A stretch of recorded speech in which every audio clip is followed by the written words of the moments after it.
지금 안녕하세요. 오늘 시험 보시라고 수험생 모든 분들 다 수고하셨습니다. 어찌됐든 본인의 실력을 잘 발휘하셨길 바라고요. 실수 안 하는 게 제일 중요한 날이 아닌가라고 생각이 듭니다.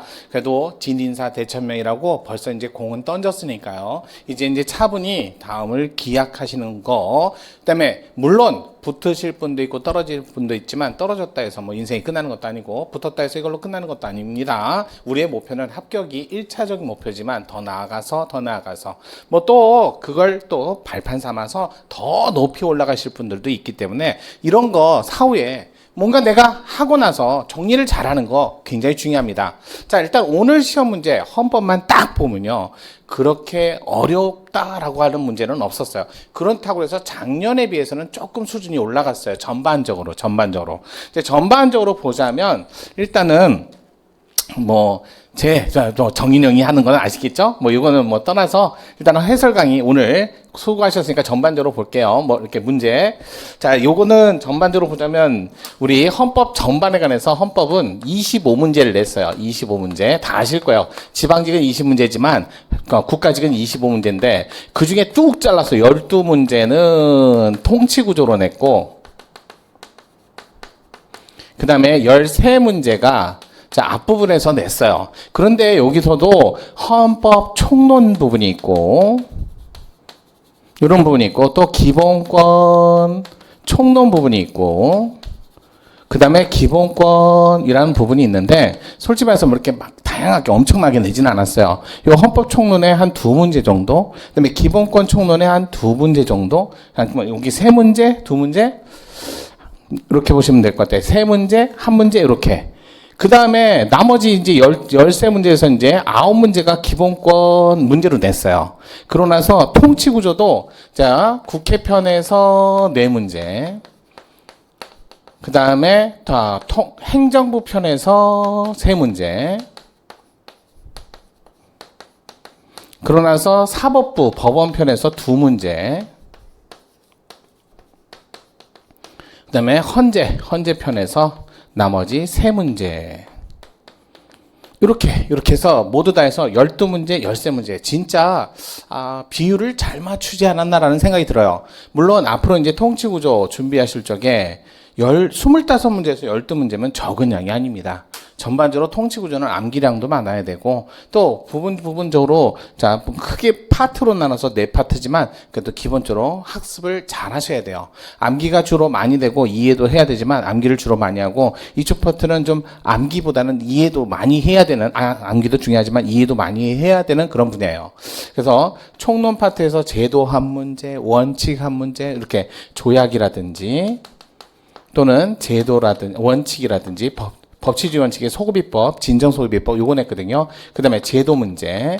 그러면서 제도 문제 해가지고 여기 지금 제도 중에 우리가 정당제도, 선거제도, 그 다음에 직업공무원제도, 지방자치제도인데 지방자치제도 조례에 대해서 한 문제 냈어요. 여기는 늘 나오는 거 있죠? 기본권 제한의 한계 요거 과잉금 정치 요걸 냈어요. 그럼 나머지는 기본권 문제 9문제 둘둘이 골고루 냈죠.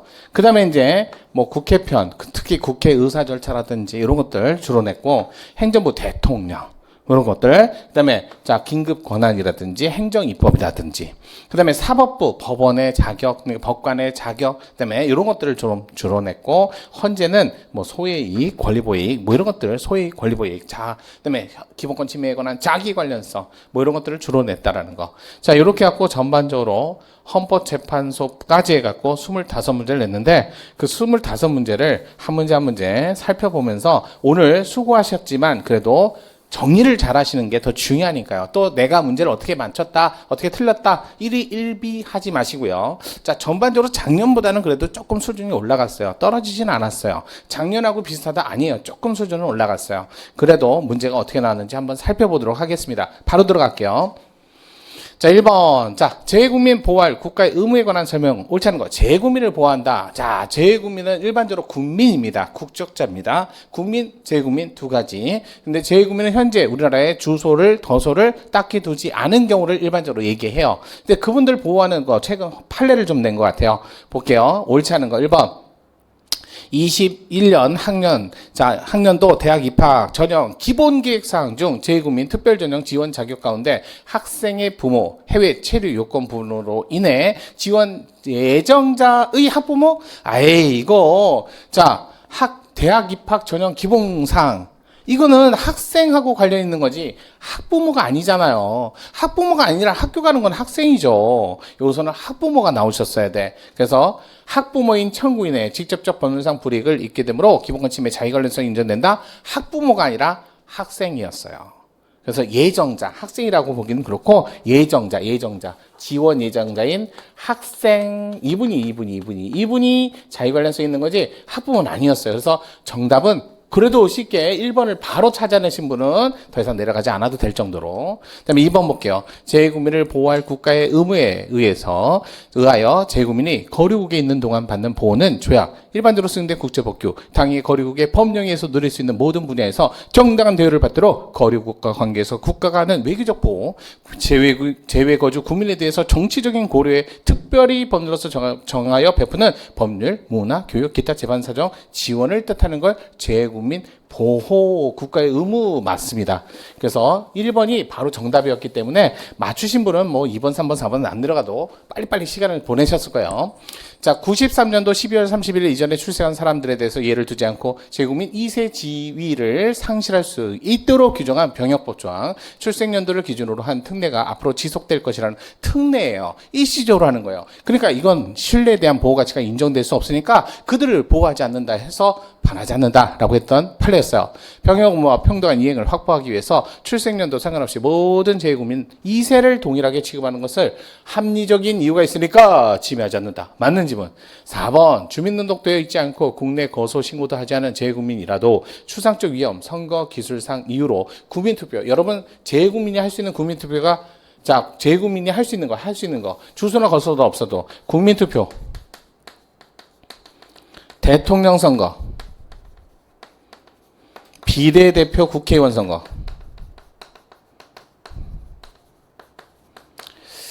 자, 요 세 가지는 주소 거소와 관계없이 국민이라면 가셔야 되는 거죠. 따라서 박탈할 수 없다. 맞는 지문이었어요. 그래서 1번을 찾으셨으면 나머지 안 내려왔지만 그래도 다 중요한 지문들 아닌가요?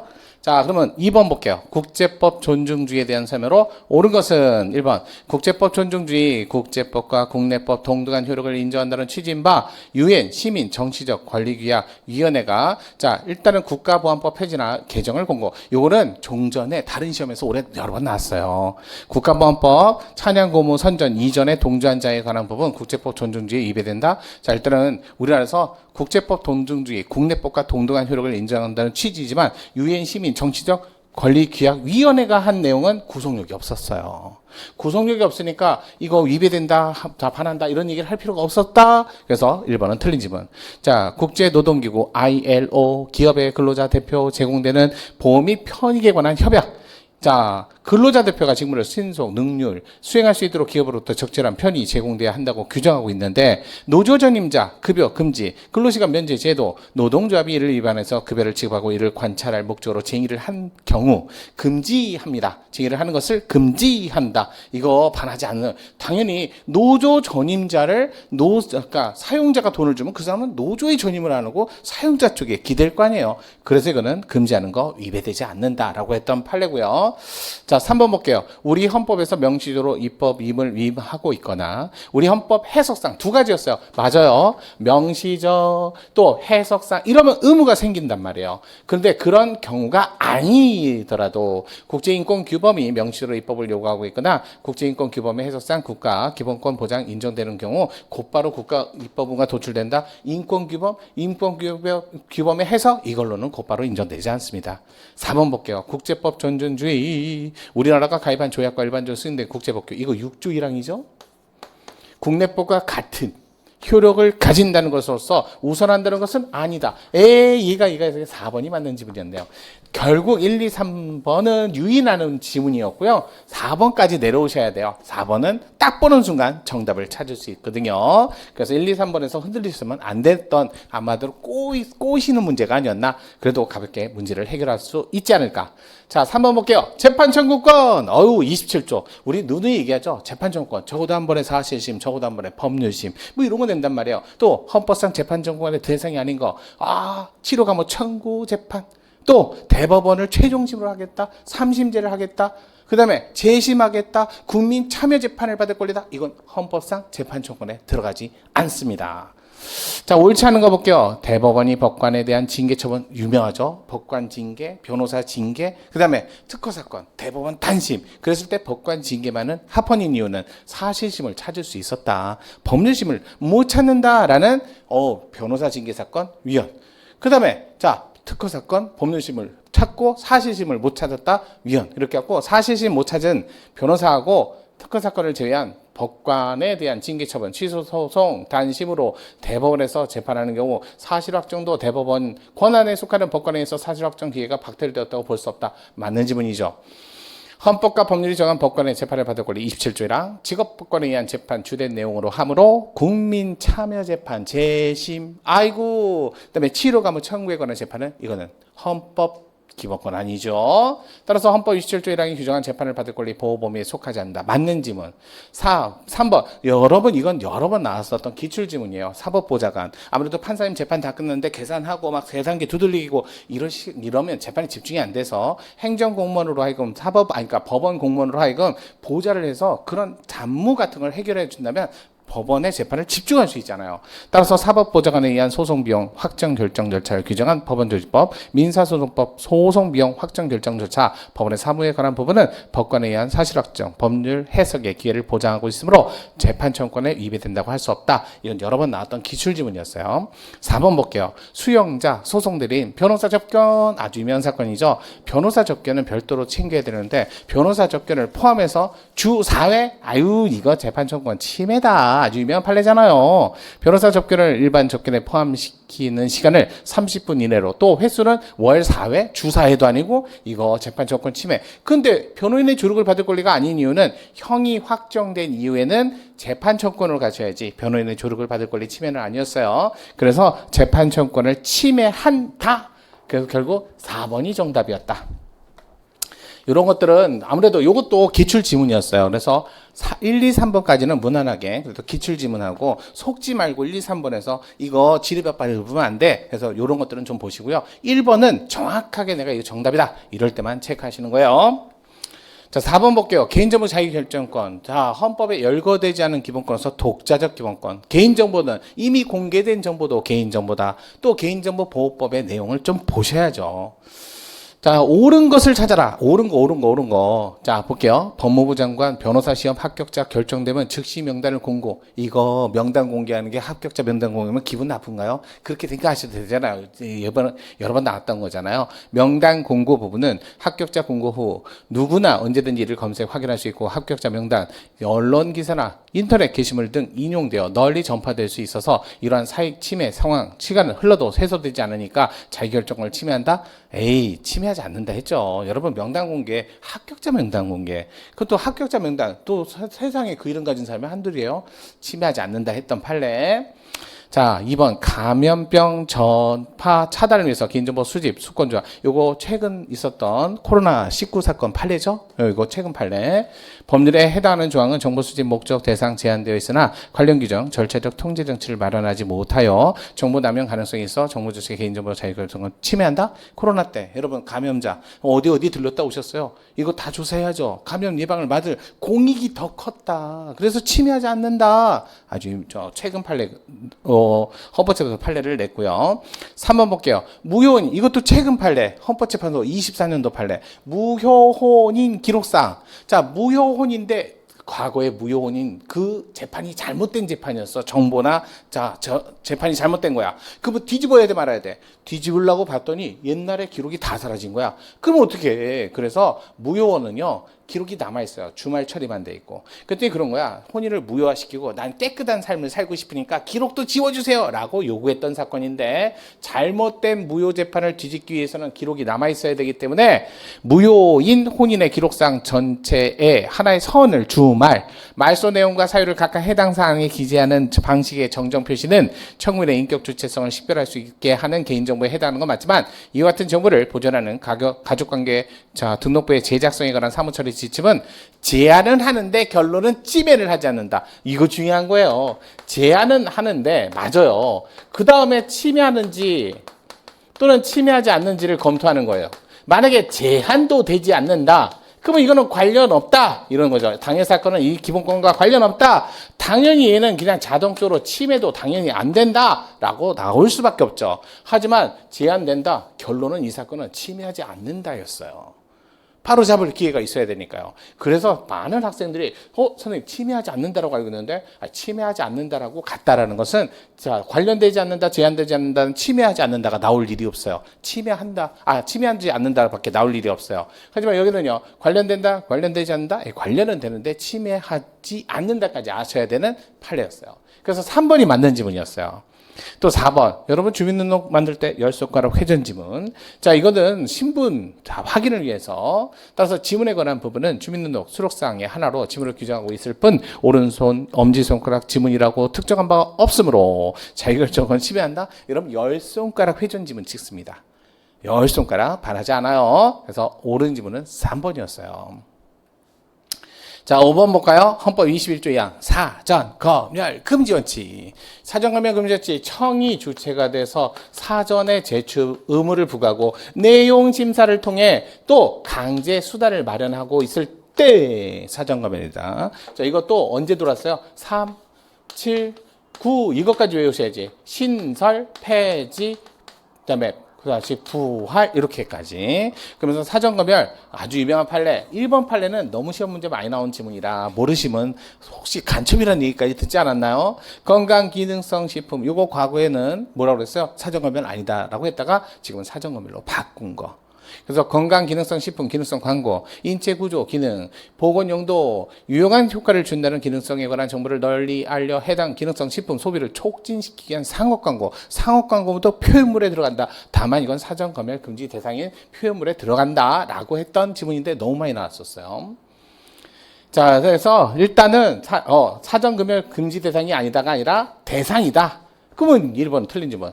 의료기기와 관련해서 심의를 받지 아니하거나 심의받은 내용, 다른 내용의 광고를 하는 것은 금지. 아니, 심의를 받지 않은 의료기기 하면 사람들 생명이 달린 건데, 이를 위반한 경우 행정지대 형벌을 부과하도록 한 의료기기법.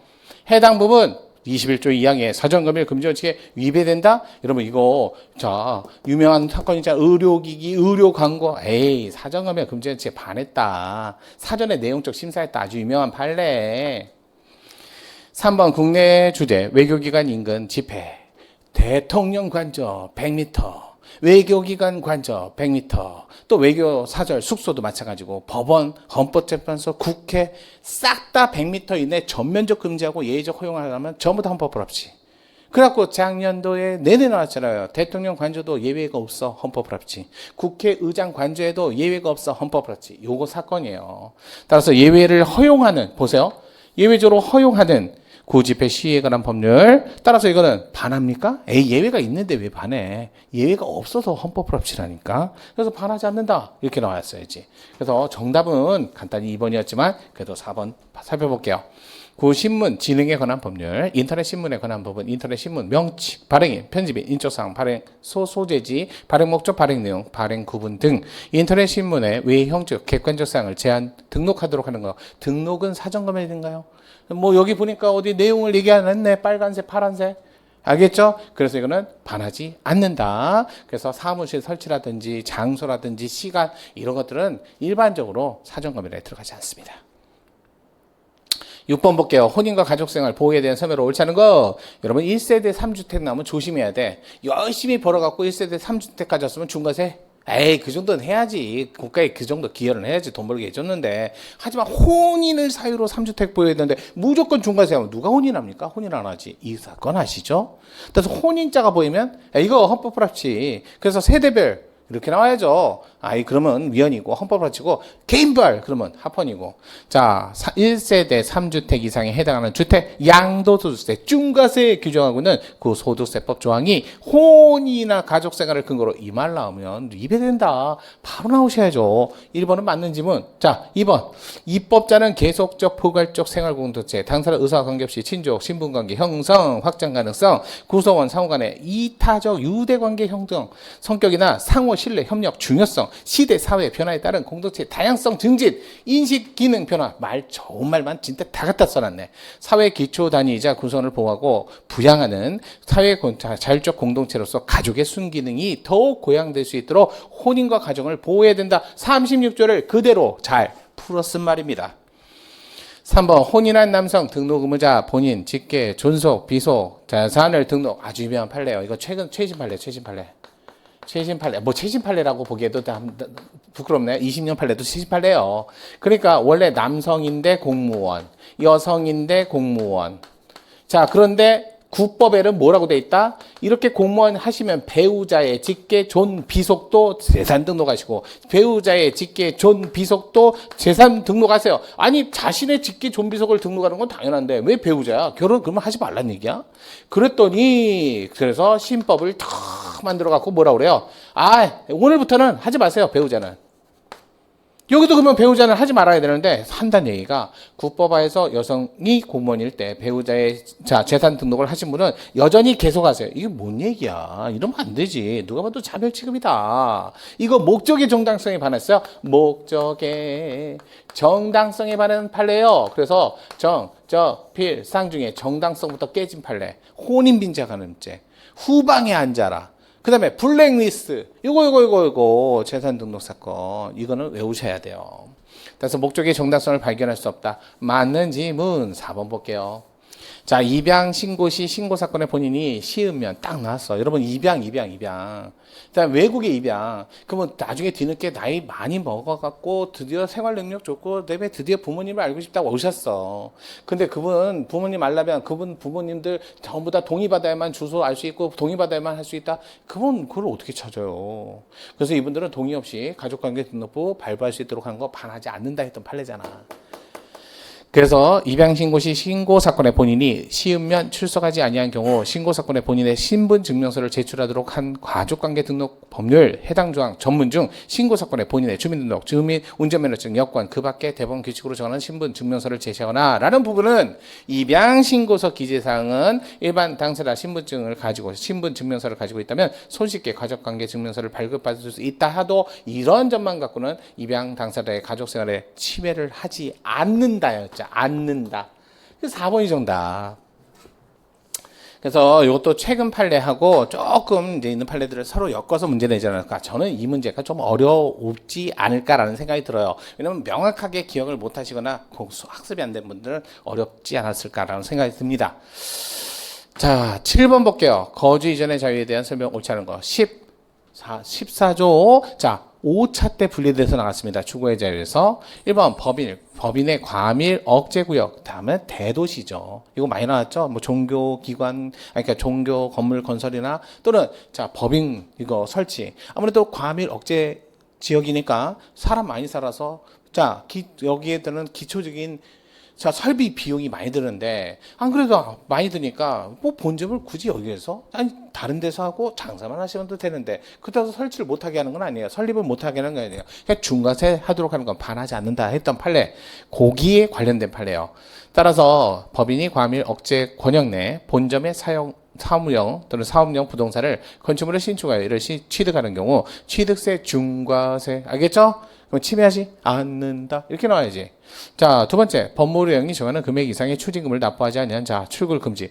돈 내고 나가시라고 재판 끝나고 나가시라고. 이거 침해하지 않는다.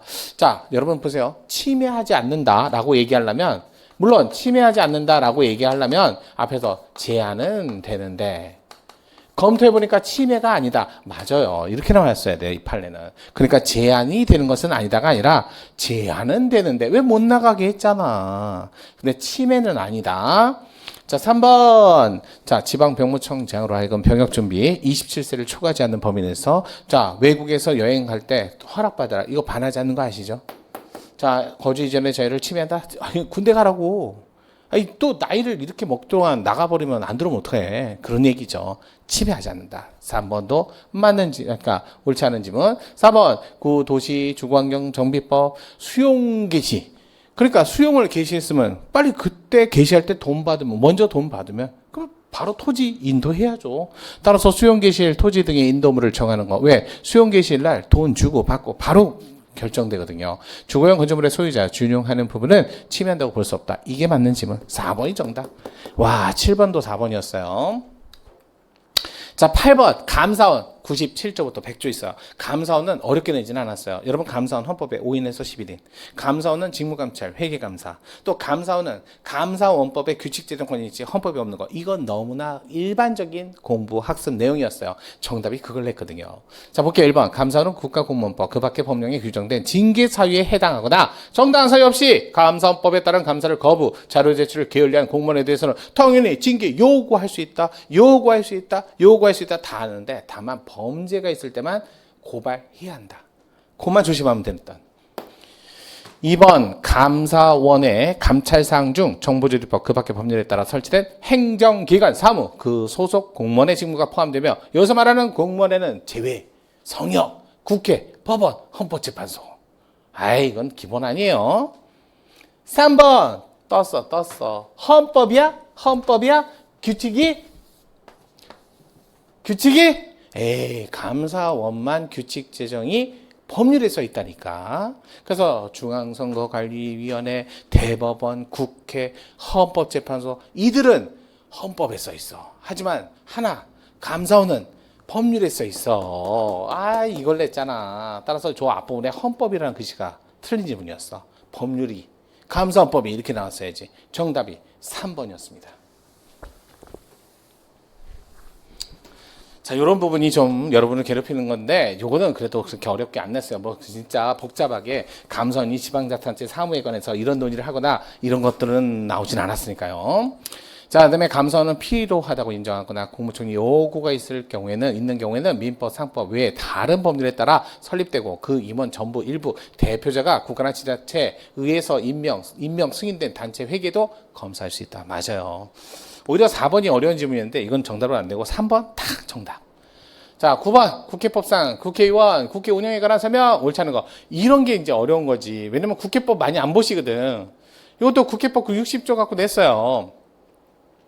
1번 자, 옳지 않은 거. 국회의원은 그 직무 외 영리를 목적으로 하는 업무에 종사할 수 없지만 당연하죠. 국회의원이 다른 데서 장사하면 어떡해.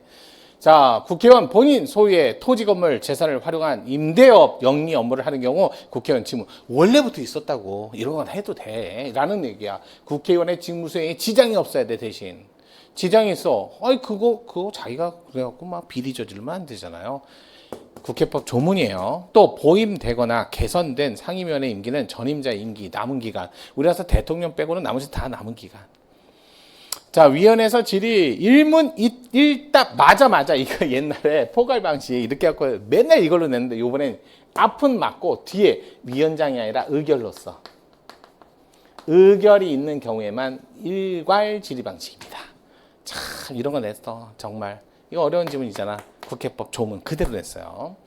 그래서 3번이 정답이었고요. 자, 나머지는 또 국회법 조문인데 공개를 하지만 국회의장 제2, 국회의원 10명 이상의 연서 등의 동의로 본회의 의결이 있거나 국회의장은 딱 하나예요. 국가안전보장 사유를 이유로 공개하지 아니할 수 있다. 이거 헌법 50조도 있고 그다음에 국회법도 있고 그래서 그 조문을 그대로 낸 거예요. 그래서 조문 문제였어요.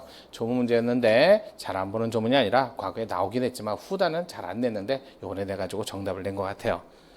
자, 10번 볼게요. 대통령의 국가긴급권 76조, 77조 이거는 헌법인데 이건 헌법은 반드시 봐야 되고 특히 76조에 근거해서 개헌법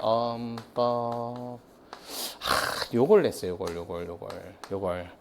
그래서 많이들 어려웠죠. 그래서 요 조문을 안 보니까. 근데 만약에 나머지 지문은 헌법 조문 갖고도 충분히 풀 수 있는 거기 때문에 이건 속어법으로 풀어야 할 문제가 아니었을까? 왜 나머지 지문이 명백히 헌법 조문이었으니까요. 그래서 1번 대통령은 국가 안위에 관계된 중대한 교전 상태, 국가를 보위하기 위하여 기관 조치가 필요하고 국회 집회가 불가능. 자, 76조 2항. 법률의 효력을 가지는 법규 명령으로서의 기능을 하는 명령을 발할 수 있다. 긴급명령. 두 번째, 대통령 전시사변 이에 준하는 국가 비상사태, 병력으로서 군사상 필요에 응하거나 공공의 안녕 질서 유지할 필요가 있을 때 법률이 정한 바에서 계엄을 선포할 수 있다. 77조 1항. 이게 헌법 조문이었어요. 그 다음에 3번, 계엄법. 이게 문제였다고. 계엄법상 대통령은 전시사변 이에 준하는 국가 비상사태 시 사회질서 교란되어 이 교란돼 갖고 진짜 더 이상 방법이 없는 순간까지 가야 돼요. 극단의 조치, 극단의 상황이 돼야 되고 일반 행정기관만이 아니라 행정과 사법기관으로서 이렇게 나왔어야 돼. 그러니까 조문이 나오다 말았어. 그러니까 이런 정도의 아주 경미한 사항으로 비상계엄을 노노노노.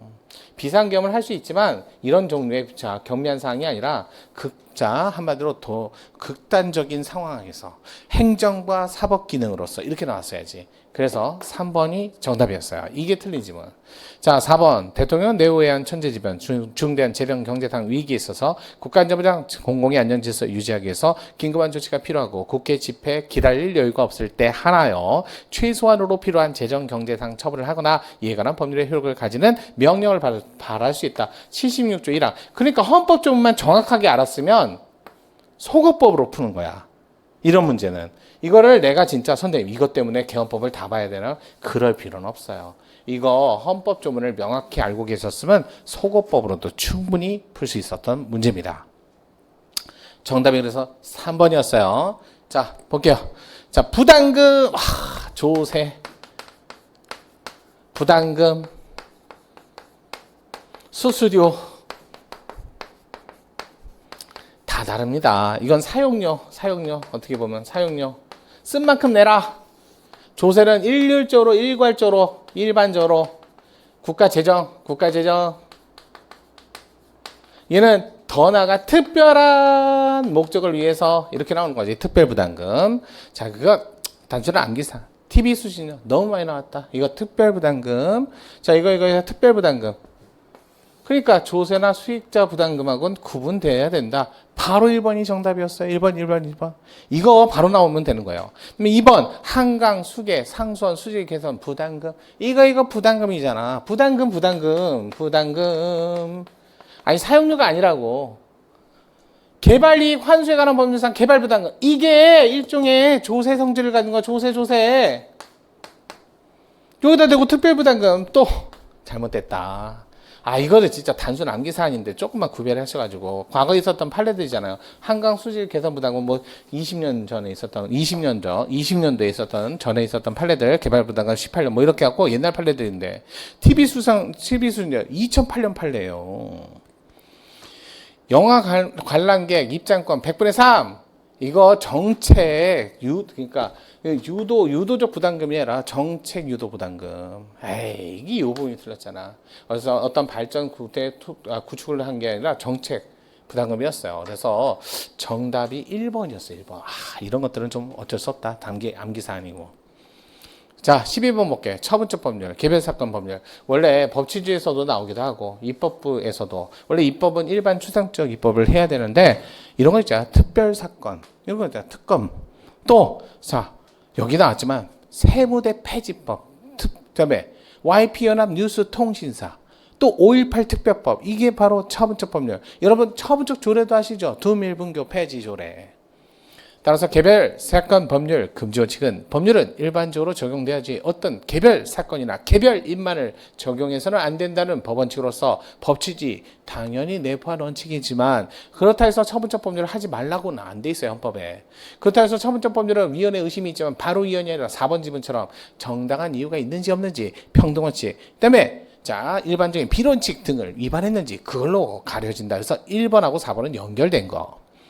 2번 폐지 대상인 세무대학 설치법이든 폐지법이든 둘 다 처분적 법률. 왜? 모든 대학이 아니라 세무대. 그것도 국립대만 사립대 말고 처분적 법률. 처분적 형식을 띌 수밖에 없는 것이 아니다가 아니라 없는 것이다. 아니면 그냥 처분적 법률 이렇게 하든가. 2번이 틀렸네. YP연합 뉴스, 기관, 뉴스, 통신사, 처분적 법률. 맞는 질문. 그래서 정답이 2번이었어요. 2번. 13번, 그게 이제 국회편, 입법부편, 통치구조. 자, 의안에 대한 수정동의. 원래 의안에 대한 수정동의 30이네. 자, 일단은 수정동의를 규정하고 있는 국회법 95조 5항 본문. 문헌의 입법 취지, 입법 경과를 종합적으로 고려하면 위원회 심사를 거쳐 본회의 부의된 법률안의 취지 내용 직접 관련되었는지 여부는 원안에서 개정하고자 하는 조문, 관한 추가, 삭제, 변경, 원안에 대한 위원회 심사 절차에서 수정안의 내용 심사할 수 있는지 여부를 모두 다 고려합니다. 종합적으로 고려합니다. 종합적으로 따라서 여부를 판단하는 것이 타당하다. 맞는 지문. 자, 두 번째, 회기 결정 건에 대해서 무제한 토론이 실시되면 무제한 토론 필리버스터. 자, 무제한 토론이 회기 결정 건의 처리 자체를 봉사하는 결과 초래되며 이는 당초 특정한 건에 대한 처리 절차 자체를 불가능하게 하는 것은 아니라 처리를 지연시키는 수단으로 도입된 무제한 토론의 취지에 반할 뿐만 아니라 국회법 7조 정면에 위반된다. 자, 일단은 요거 위반되지. 자, 않는다. 이거 왜 위반돼? 아까 이거 위반된다 맞죠? 그래서 이거를 무제한으로 실시하게 되면 이거요. 회기 결정 건에 대해서 무제한을 하면 위반된다. 이렇게 했던 사건 이렇게 보시면 돼요. 물론 필리버스터 자체가 위반되는 게 아니라 회기 결정 건에 대해서 요것만 좀 외워줘도 좋았던 판례 요걸 냈어요. 그다음에 3번 위원회 의사에 반하는 개선. 원래 선임, 개선, 개임 이런 거 하잖아. 개임, 개선. 자, 고쳐서 선임한다. 이런 뜻이에요. 이거 원래 국회의장의 고유 권한이에요. 고유 권한. 따라서 교섭단체 대표가 요청을 하고 요청에 따라서 국회의장이 개임, 개선을 한 조치는 이런 뜻이었어요. 위원회에 대한 의사에 반하는 개선을 허용한다면 직접적 국회의원이 자유이익 원칙에 따라 정당이나 교섭단체 의사와 달리 표결, 독재적 의안을 발언하는 것을 금지하게 된다. 이거 금지하는 거하고 전혀 관련이 없다. 금지하게 되는 것은 아니다. 뭐 충분히 다른 의견을 낼 수 있다. 3번이 틀렸네요. 4번 국회의장이 국회의사를 원활히 운영하기 위하여 상임위원회 구성원인 위원회 선임, 개선, 교섭단체 대표원과 협의하고 그의 요청에 응하는 것 조금 전에 얘기했죠. 국회 운영의 본질적 요소라고 아니할 수 없다. 맞는 지문. 그래서 일반적으로 이렇게 국회의장이 그냥 권한이다. 심지어는 김홍식 의원 사보임 사건에서 권한은 침해되지 않았다라고 했던 판례예요. 14번 신뢰원칙과 소급입법 금전칙. 소급입법 법취지원칙. 우리 헌법 13조 2항에 있는 13조 2항에 여기는 진정 소급입법 금지 원칙이고 금지가 원칙이고 그 다음에 예외적으로 허용되는 심 사건이 있었잖아요. 5.18 특별법, 일제강점하에 반민족 행위자 재산 굽고 기소기관한 법 이런 것들은 반하지 않는다. 1번 법률 제정 개정 시 국법 질서에 대한 당사자 신뢰가 합리적이고도 정당하며 법률의 개정으로 야기되는 당사자 손해가 극심하여 새로운 입법을 달성하고자 하는 공익적 목적이 그러한 당사자 신뢰를 파괴를 정당할 수 없다면 그 사람의 신뢰를 보호해줘야 되는 거 아니겠어요? 그런 새로운 입법은 신뢰 원칙에 허용될 수 없다. 쉽게 해서 그들에게는 예외를 적용해야 된다. 2번 조세법 영역에서 국가 조세, 재정, 정책을 탄력적 합리적으로 운영할 필요성이 매우 큰 만큼 조세에 관한 법규 제도는 실질적으로 변할 수밖에 없다는 점에서 이 법은 영원 불변하게 계속 유지되어 그런 신뢰는 인정할 수 없다. 아주 반복적으로 여러 번 나왔던 지문이었어요. 자, 3번 신법이 피적용자에게 유리한 경우에 이른바 시혜적 이거는 소급할 수 있다. 그러니까 입법자가 할지 말지를 정하면 된다. 입법제랑 맞습니다. 3번까지 맞으니까 정답은 4번 여기 있네. 부당 환급받은 세액을 징수하는 근거 규정 개정조항. 이게 제가 기본 강의 할 때도 말씀해가지고 문제풀이 할 때도 개정조항이 문제였어요. 그러니까 국법이 있었는데 국법이 과거 신뢰를 보호해야 될 정당한 신뢰가 있었는데 장당한 신뢰가 있었는데 이걸 보호하는 규정이 없어서 규정이 마련되지 않아서 그래서 헌법 불합치를 했고 헌법 불합치를 해서 그래가지고 국회가 이 헌법 불합치 결정에 따라 개정을 했다고요. 개정을 했다고요. 근데 그 개정 조문마저 그러면 이 개정은 어떻게 법을 개정해야 돼요? 이 정당한 신뢰를 보호하는 법을 만들었어야 되는데 이 법도 만들어 놓고 장래를 향해서만 적용해라? 이건 뭐 헌법 불합치한 의미가 없네. 그래서 나왔던 거 아니에요. 보세요. 부당 환급받은 세액을 징수하는 근거 규정인 자 개정조항을 개정된 시행 이후에 최초로 환급세액만 이거 왜 헌법 플러스해갖고 개정했는데 과거 정당한 신뢰에 대한 보호 규정, 예외 규정이 빠져갖고 너 이거 왜 법을 만들다 말았어? 헌법 플러스. 그래갖고 예, 잘 만들게요. 만들었는데 이 법 이후 최초 시행하는 환급세액만 징수한다. 뭘 또 헌법 불합치한 의미가 없잖아. 따라서 개정 후 법인세법 시행 이전에 결손금 소급 공제 대상 중소기업이 아닌 법인이 결손금 소급 공제로 법인세를 환급받은 경우에도 개정 조항을 적용할 수 있도록 규정하고 있다고 하더라도 이미 종결한 과세요건에 소급하여 적용할 수 있도록 하는 것이 아니므로 진정소비법에 해당하지 않는다. 진정소비법이라고요. 아유 유명했던 판례잖아. 해당한다. 정답은 4번이 이 판례 유명한 판례였고 그래서 제가 개정조항 나오면 조심하라고. 부당환급 개정조항 나누면 이거 진정소비법에 해당했다. 개정조항 잘못 만들었다. 유명한 판례였어요. 4번이 정답이었어요. 15번 볼게요. 지방자치 이제 제도편 문제는 이거 하나 나왔어. 정당 선거제도보다 이거 하나 나. 물론 선거권하고 관련된 기본권에는 선거제도 걸쳐있지. 1번 지방자치제도 보장은 지방자치단체에 의한 자치행정을 일반적으로 보장한다는 것일 뿐 마치 국가가 영토국가를 가지는 것 같은 지방자치단체 자신의 관할구역 내에 속하는 영토영의 영공 이런 말 쓰시면 안 되지. 하지만 관할구역 거기에는 해수면도 포함된다. 따라서 관할구역 내 사람과 물건을 독점적 배타적으로 지배할 수 있는 권리가 부여되어 있다고 할 수 없다. 맞는 지문. 2번 개정된 구 지방자치법 취지 공유수면 매립지 성질상 차이를 정합해 볼 때 신생 매립지 이건 재헌헌법도 있었던 게 아니라 이제 만들어진 거야. 그래서 중간지역 이걸 누가 정한다고? 행정안전부 장관. 이거는 행정자치부 장관? 선생님 행정자치부 옛날 판례 머물을 그대로 쓴 거예요. 그래서 지금 얘기하면 행정안전부 장관이 결정 확정됨으로써 비로소 관할 지방자치단체가 정해지고 그 전까지 해당 매립지는 어느 지방자치단체도 속하지 않는다. 이게 지방자치법 5조 4항이야. 이거 지방자치법, 지자법 5조 4항에 가면 써 있어요. 거기에 행정안전부 장관이 정한다. 그 1호에 매립, 그러니까 감옥에 매립지 이렇게 써 있다고. 정답. 자, 일단은 옳지 않은 거. 자, 지방자치단체에 속하지 않는다. 일단은 어디에도 속하지 않는다. 맞고요. 3번 볼게요. 집회나 시위를 하기 위해서 인천에 이거는 다른 시험에도 나왔잖아요. 뭐 경찰 1차도 나오고 나왔어요. 인천에 여기서 집회 시위를 못하게 하는 건 자 일단은 침해다라고 했던 판례. 잔디마당 그 경계 내 부지에 대한 사용 허가 신청한 경우 인천광시장이 이를 허가할 수 없도록 제한하는 인천의 뜰에 관한 사용 관리 조례는 지방자치법에 근거한 인천광시가 인천의 풀보다는 뜰의 사용 관리 필요한 사항을 규율하기 위하여 제정되므로 법률 원칙에 위배되지 않는다. 일단은 요거 그대로 보시면 되고. 4번 조례가 제정권자 지방의회 선거를 통해서 그 지역적인 민주적 전당성을 지니고 있는 주민 대표기관이고 헌법이 지방자치단체 대포괄적 자치권을 보장하고 있다 하더라도 자치조례에 대한 법률의 위임 역시 법규명령에 대한 법률의 위임과 같이 반드시 구체적으로 범위를 정해야 하며 포괄임이 허용되지 않는다. 여러분 조례나 정관은 포괄임이 허용됩니다. 에이 요번이 틀렸네. 4번이 틀렸다. 자, 16번 보도록 하겠습니다. 자, 헌법재판소법 68조 1항 권리구제형 헌법소원. 이거 68조 2항인 법률 헌법소원하고 다른 제도입니다. 그래서 68조 1항은 헌마사건이고 68조 2항은 헌바사건. 알레 판례 번호 제목도 달라요. 자, 일단 옳은 것이에요. 1번 권리보호 이익은 소송제도에 필연적으로 내지 않은 요청. 우리나라 소송은요. 헌법소송이든 행정소송이든 형사소송이든 권리보호 이익 반드시 있어야 돼요.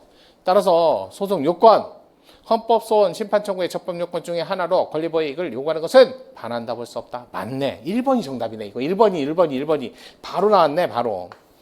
자, 기본권 침해 직접성이란 이거 침해, 기본권 침해, 자직현, 직접 침해. 하지만 자, 국가 공권력 행사, 불행사로 인한 직접 상대방뿐만 아니라 직접이 아니라 간접은 원래 안 돼요. 제3자 안 돼요. 근데 사망한 피해자의 부모는 예외적으로 될 수 있잖아. 그다음에 법률 이것도 얘기하는 거고. 따라서 기본권 침해 직접성이란 집행 행위에 의하지 않고 법률 그 자체에서 자유, 제한, 의무, 부가, 권리, 법적 지위, 박탈이 생긴 경우를 말하므로 이거는 예외죠. 첫 번째 법률은. 자, 법규범이 정하고 있는 법률 효과가 그 구체적으로 발생함에 있어서 사인의 행위를 요건으로 하고 있다면 직접성이 인정되지 않는다. 이런 거 있잖아요. 신청하세요. 이런 거 있잖아요. 그럼 법에 뭐만 써 있어요? 사인이 뭐뭐뭐뭐 갖춰서 신청하세요. 이거 얘기하는 거예요. 법규범이 정하고 있는 법률 효과가 구체적으로 발생함에 있어서 사인의 행위 신청해야 내가 수익을 해준다. 이렇게 하고 있다면 직접성이 인정되지 않는다. 우리나라에서는요. 법 자체는 원칙적으로 직접성이 없고요. 처분적 법률은 예외적으로 직접성이 생깁니다. 이거 앞뒤 지문이 바뀌었죠. 자, 3번 헌법재판소 68조 1항 헌법소원 심판 청구인은 그러니까 구체적인 자가 기본권 침해와 무관하게 법률의 공권력이 헌법에 합치하는지 여부를 추상적으로 이건 공권력 행사 불행사로 인한 기본권 침해를 구제하는 법이고요. 일반적으로 68조 2항은 법률의 위헌 심사를 우회적으로 돌리는 거니까 이거 68조 2항을 설명하고 있네. 틀린 지문. 4번 피청구인 방송통신심의위원회. 방송통신심의위원회 그 내부에 있는 거잖아. 그러니까 심의위원회 공권력 행사 주체인 맞아요. 공권력 행사에 해당한다 해야지. 이것도 자 그래서 일반적으로 자 그러니까 정답은 옳은 것은 1번이었어요. 그래서 1번하고 나머지 내려가지 않으면 당연히 다른 분들은 이런 지문 있는 것도 몰라. 하지만 지금은 해설강이니까 해주지만 시험장에서 1번 바로 찾으셔야 돼요. 의심돼서 막 내려가면 이제 개비지옥이에요. 옳은 건 1번이었습니다. 자, 볼게요. 17번 권한쟁의. 통치구조 권한쟁의. 요즘에 권한쟁의가 좀 있었어요. 탄핵도 있었고요. 자, 국가기관 상호관, 지방자치단체 상호관, 국가 지방자치단체 상호관. 권한쟁의 할 수 없는 거 인권위원회. 소위원회. 또 여기 또 정답지문 나왔다니까. 그거 어쩔 수 없어. 해야지. 여기 2번이 문화재 청장은 이렇게 나오는 거. 청장은 국가기관 예시라고 하더라도 여기는 당사자 능력이 인정되지 않았다. 요게 정답이었어요. 요거 이제 헌법재판소 최근 판례였는데 요걸 냈어요. 장래 처분에 대한 권한쟁의 심판은 원칙적으로 허용되지 아니하나 권한쟁의는요. 장래 처분 예방적 권한쟁의가 예외적으로 돼요. 따라서 그 장래 처분이 확실하게 예정되어 있고 그로 인해 청구인의 권한을 사전에 보호해 주어야 할 필요성이 큰 경우라면 예외적으로 있다니까. 맞는 지문. 문화재청장, 정부조직법 행정각부 장애 하나인 문화체육관광부 장관 소속 설치된 기관자 이 권한쟁의 심판 인정되지 않는다. 아주 최근 판례. 이건 단순 봤다 안 봤다. 그래서 맞출 수 있다. 마찬가지야. 이것도 재작년에 판례인데 경찰위원회도 권한쟁의 능력 없다. 인권위원회도 권한쟁의 능력 없다. 법률상기관이다.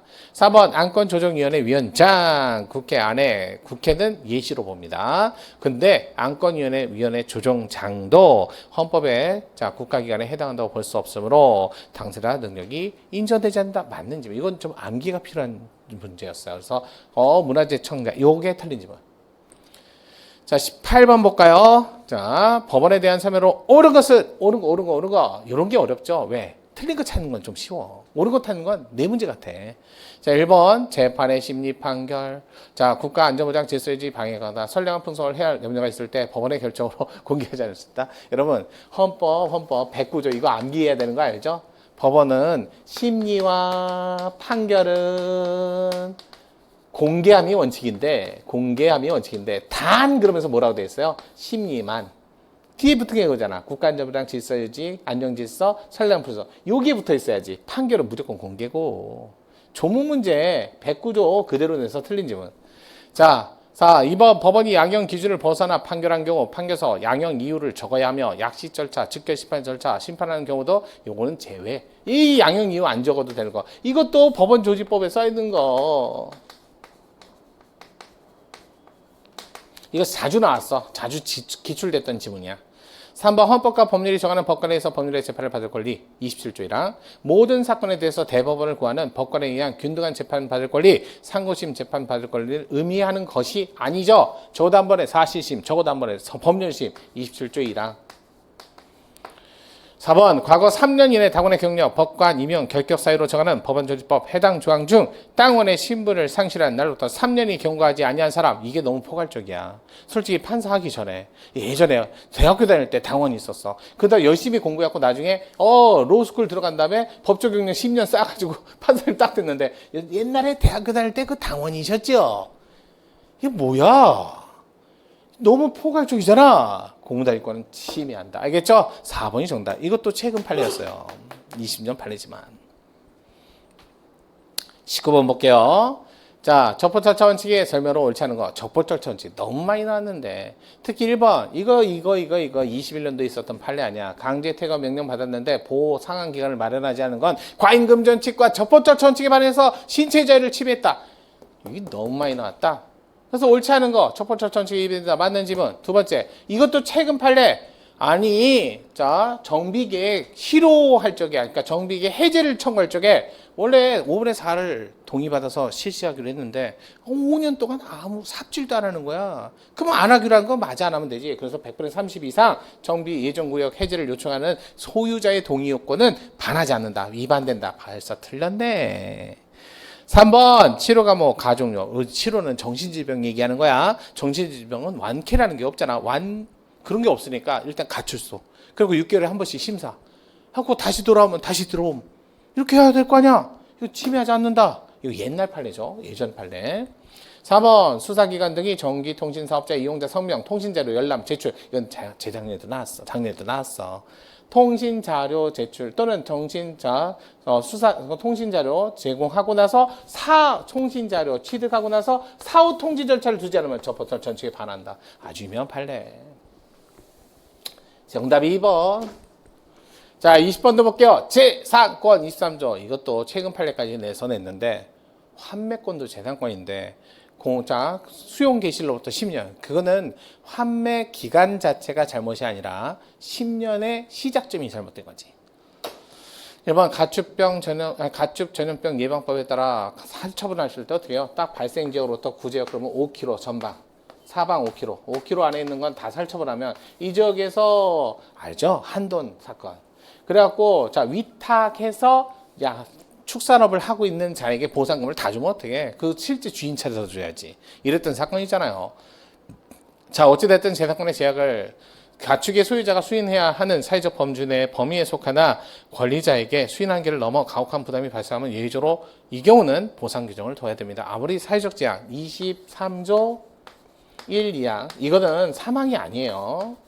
1, 2항일지라도 수인 한도를 넘는 피해를 발생시켰을 때는 예외적으로 조절적 보상을 해줘야 된다. 이 얘기했어요. 이럴 때는 조절적이니까 반드시 손실보상금을 주라는 개념보다 넓은 광범위한 형성의 자유가 있다. 입법 형성의 자유가 있다. 이 판례였고요. 자, 최근에 나온 남북 경협 중단 사건도 28조 1, 2항이었고요. 이번에 광역권자 뭐야? 도로로부터 50m 밖에서 안에 들어오면 도로 뭉개지니까 밖에서 채취해라. 광물자원 채굴. 이거는 뭐야? 이거는 수용이 아니라 23조 1, 2항이지. 이걸 왜 또 23조 3항이라고 그래? 수용 아니라니까. 2번이 바로 틀린 질문. 아주 유명한 도로 옆 50m 밖의 사건. 3번 의료급여기관 의료법 위반에 따른 사실을 수사기관 수사 결과를 확인. 이게 뭐야? 최근 판례 사무장 병원 사건.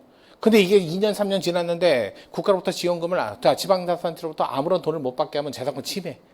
이거 사무장 사건.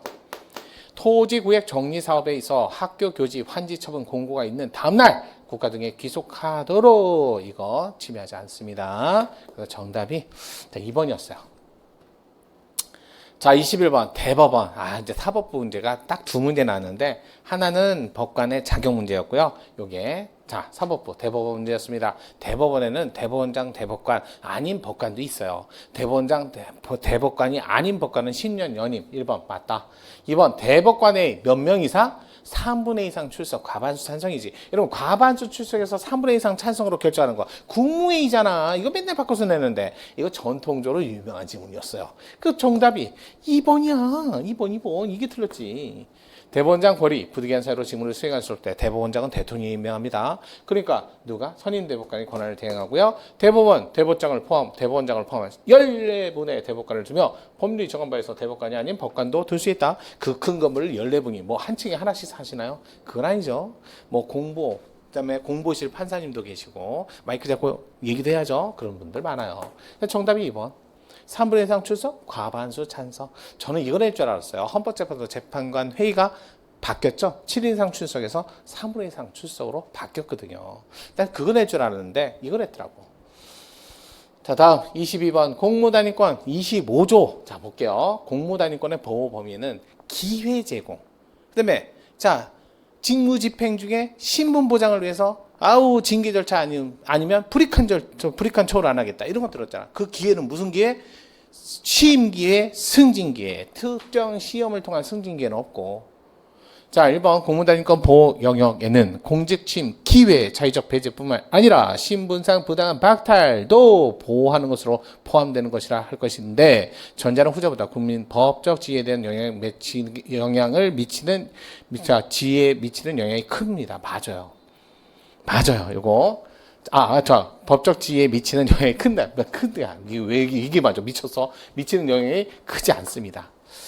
자, 두 번째 공무단위권의 보호 영역에는 일반적으로 공직 취임의 기회 보장, 신분 박탈, 직무 정지가 포함되는 것일 뿐 특별한 사정이 없이 여기서 더 나아가 공무원이 특정 장소에서 근무하는 것, 특정 보직을 이런 건 없죠. 이런 것까지 포함하는 일종의 공무단위권의 지위까지 보호 영역에 포함된다고 보기 어렵다. 맞죠?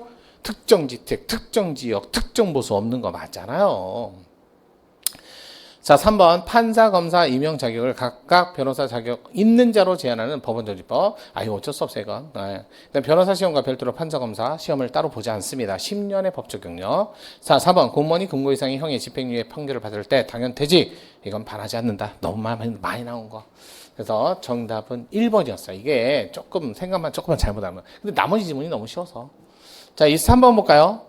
자, 영장주의 12조 3항 체포 압수수색, 자, 체포영장. 그다음에 12조 1항 법원에서 직권으로 발부하는 영장, 16조 주거에 관한 압수수색영장, 18조 통신에 관한 감청영장. 모두 영장에 관한 조문이 4조문이 있었어요. 그러면서 형집행 수용자, 처우에 관한 법률, 미결 수용자, 접견 내용, 녹음. 이거는 미결 수용자인데 가족과 만나는 거 녹음해야지. 이거는 영장 적용받을 내용이 아니에요. 왜? 친직구금이 아니니까.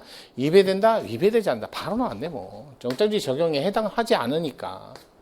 긴급 체포한 피의자를 구속하고자 할 때 48시간 내 구속영장 청구. 그렇지 않으면 즉시 석방. 반하지 않습니다.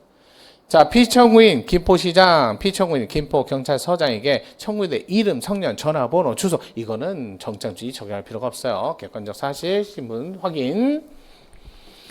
체포영장 집행할 경우 필요할 때 타인의 주거, 피의자 수사를 할 수 있도록 형사소송법 조항. 체포영장 발부된 피의자가 타인의 주거. 이거 생각나요? 체포영장을 집행하는 과정에서 이 사람이 도망간 거야. 도주하다가 타인의 주거에 들어간 거지.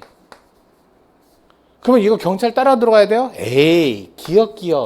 이거 반드시 있어야 된다고 그랬잖아. 개연성, 그 다음에 긴급성.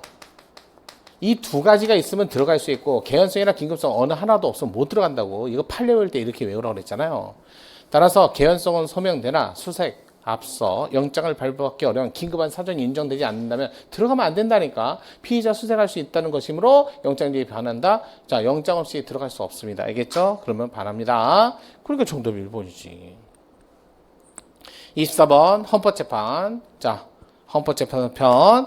세 문제 중에 하나죠. 헌법재판소는 제정된 법률조항 위헌 여부만을 결정하지만 법률조항 위헌 결정으로 더 이상 그 법 자체가 의미가 없으면 전체를 위헌 결정한다. 토지 소유 상한에 관한 법률이었죠. 그다음에 자, 2번 위헌으로 결정된 형벌에 관한 법률조항은 소급하여 소유력 상실하지만 47조 헌재법 헌법재판소법 47조 1항이었어요. 1항.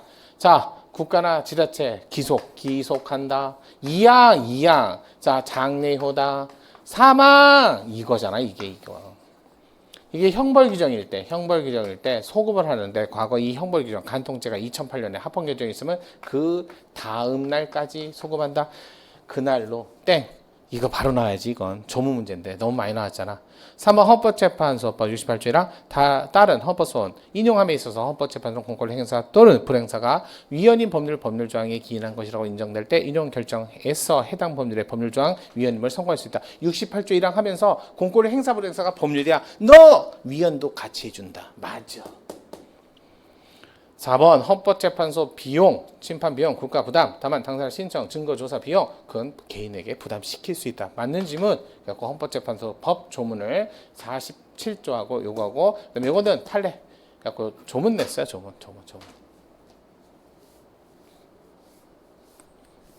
자, 마지막 문제까지 왔습니다. 24 대통령 총리령 불용 행정입법 문제였어요. 75조, 95조.